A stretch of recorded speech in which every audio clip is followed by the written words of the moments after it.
The biggest challenge that a business will face with internet connected devices, webcams, any sort of radio systems, stereos, the biggest risk you have there is an outside attacker maybe being able to access that device. One example I saw recently was there was a gun shop somewhere in the United States that had a webcam that was open and available. Anyone could connect to it. It didn't show anything compromising, but what it did show is when the business owners or the people that worked there, when they left, you would see people walk by, you would see it get dark, and hey, they're now gone for the day.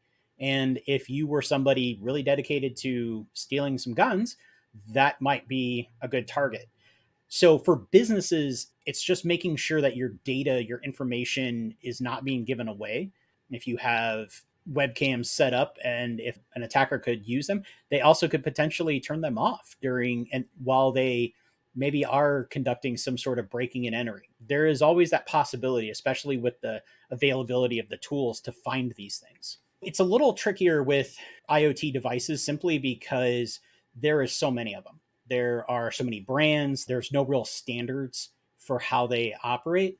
So, what we do when we're working with businesses that have IoT or are looking to get IoT, we simply tell them use reputable vendors, companies that you've heard of. Also, look at not just the product reviews, but let us know and we can do some investigation to see if there have been identified vulnerabilities and if those vulnerabilities are still left open or if they've actually been fixed. There are two issues that pretty much every IoT device could present to you. First off is the way that it's set up from a password standpoint. So you take your new device. I like to pick on smart crockpots just because that always feels ridiculous. If you take your brand new smart crockpot out of the box and you plug it in and you start cooking things, well, there might have been a username and a password, and it was probably something like admin, which anyone could go and Google and find out what the default password is.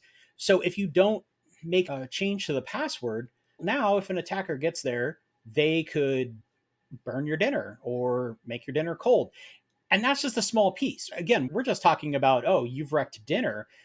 But again, if somebody got into your camera system or if somebody got into a vulnerable IoT device that's also on the same network as your production devices, then they could use that as an attack point. There was a casino in Vegas that got hacked from the fish tank IoT controller that they installed and they allowed it to be on a network that allowed them to gain access to other things.